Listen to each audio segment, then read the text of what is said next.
எல்லாருக்கும் வணக்கம். இன்றைக்கி நம்ம பாய் வீட்டு நெய் சாதம் ரெசிபி எப்படி அதே டேஸ்ட்டில் நம்ம வீட்லேயும் செய்கிறதுன்னு தான் பார்க்க போகிறோம். இப்போ வீடியோக்குள்ளே போகலாம். நெய் சாதம் செய்கிறதுக்காக ஃபஸ்ட்டு ஒரு பாத்திரத்தில் 4 ஸ்பூன் அளவுக்கு எண்ணெய் சேர்த்துக்க போகிறேன். இந்த எண்ணெய் சூடாகிட்டு இருக்கும்போதே இது கூட ஒரு 5 ஸ்பூன் அளவுக்கு நெய் ஆட் பண்ணிக்க போகிறேன். இந்த நெய் உருகி சூடானதுக்கப்புறமா இதில் ஒரு 5 கிராம்பு போட்டு அது கூட கறிப்பட்டையும் போட்டு வதக்கிக்க போகிறோம். இந்த பட்டை கிராம்போட ஸ்மெல்லை இந்த நெய் அப்சர்வ் பண்ணணும். அதனால் ஒரு 2 நிமிஷம் கேஸை சிம்மில் வச்சு நல்லா வதக்கி விட்டுக்கோங்க. இந்த டைமில் இது கூட கறிப்பட்டை இலையும் சேர்த்து நல்லா கிளறி விட்டுக்க போகிறேன். இப்போ இதில் வெங்காயம் சேர்த்துக்க போகிறோம். வெங்காயம் ப்ரௌன் கலராக வர வரைக்கும் வதங்கக்கூடாது, கண்ணாடி பதம் வர வரைக்கும் வதங்கினா போதும். கண்ணாடி பதம்ங்கிறது இந்த வெங்காயம் நெய்யை அப்சர்வ் பண்ணிவிட்டு கண்ணாடி கலருக்கு சேஞ்ச் ஆகும், அதுதான் கண்ணாடி பதம். வெங்காயம் பாதி வதங்கும் போதே இது கூட பச்சை மிளகாவும் சேர்த்து வதக்கி விட்டுக்கோங்க. அப்போ தான் வெங்காயம் கண்ணாடி பதம் வரும்போதே இந்த பச்சை மிளகாவும் நல்லா வதங்கி வரும்.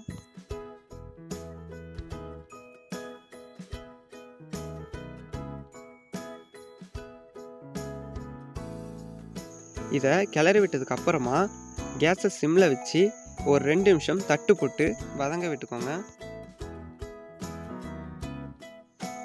இப்போ வெங்காயத்தில் கண்ணாடி பதம் வந்துடுச்சு. இது கூட கொஞ்சமாக கொத்தமல்லியும் புதினாவும் சேர்த்துக்க போகிறேன். இதையும் நல்லா கிளறி விட்டுக்கோங்க.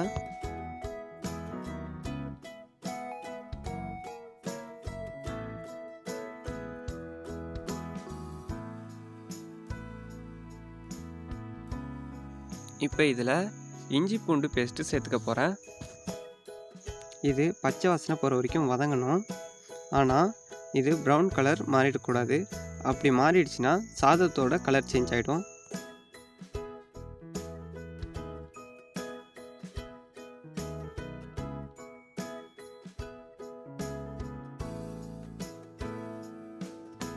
இப்போ இது வதங்கினதுக்கு அப்புறமா அரிசி சேர்த்துக்க போகிறோம். இப்போ நான் அரிசி ஊற வச்சுருக்கேன். அந்த அரிசியை இது கூட சேர்த்துப்போம். இதில் நான் 3 டம்ளர் அரிசி சேர்த்துக்கிறேன். அரிசி சேர்த்ததுக்கப்புறமா இந்த அரிசியை நெய் கூட கிளறி விட்டுட்டு அப்புறமா தண்ணி சேர்த்துக்கோங்க. இந்த மாதிரி செய்கிறப்ப நெய் சாதத்தோட டேஸ்ட்டு ரொம்ப நல்லாவே வரும். இப்போ இந்த அரிசியில் தண்ணி ஊற்றிப்போம். பாஸ்மதி ரைஸ்னால் 1 டம்ளர் அரிசிக்கு 1 டம்ளர் தண்ணி ஊற்றணும். நார்மல் அரிசிக்கு 1 டம்ளருக்கு 2 டம்ளர் அளவு தண்ணி சேர்த்துக்கணும்.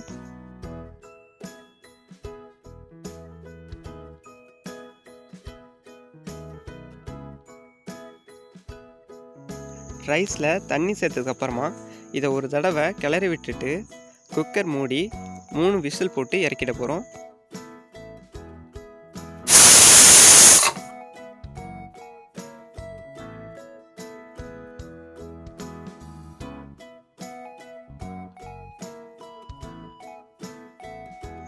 இப்போ பாய் வீட்டு டேஸ்ட்டில் நல்லாவே நெய் சாதம் தயாராகி வந்திருக்கு.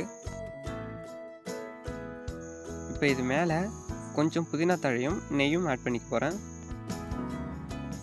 இந்த நெய் சாதம் ரெசிபி ரொம்ப டேஸ்ட்டாகவும் அதே டைம் வாசனையாகவும் இருக்கும். கண்டிப்பாக வீட்டில் ட்ரை பண்ணி பாருங்கள். இந்த வீடியோ பிடிச்சிருந்தால் லைக் பண்ணுங்கள், உங்கள் ஃப்ரெண்ட்ஸ் எல்லாருக்கும் ஷேர் பண்ணுங்கள். மறக்காமல் தமிழன் சமையல் சேனலை சப்ஸ்கிரைப் பண்ணிக்கோங்க.